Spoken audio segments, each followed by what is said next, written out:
आपण मैंने भावुवे देह खराब थाए भी मुझे बाहर से वीडियो को लास्ट पर्यंत देखूँ।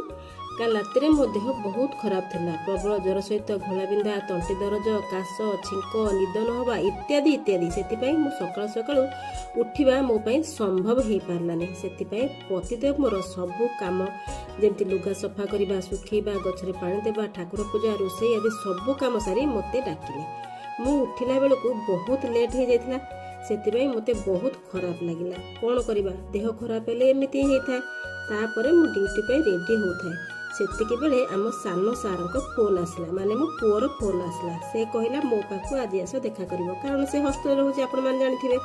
कौन करी, देह खराब थे भी ड्यूटी सारी ता पाखु जीवाकु ही पड़िबो। सेतिपई मते सबु अरेंजमेंट करी ड्यूटी जीवा पड़ला। ए शीत दिने आपण मानकर देह भल अछि कि नहीं निश्चित जणेबे। रहिली, जय जगन्नाथ। देखा हबो नेक्स्ट वीडियो रे।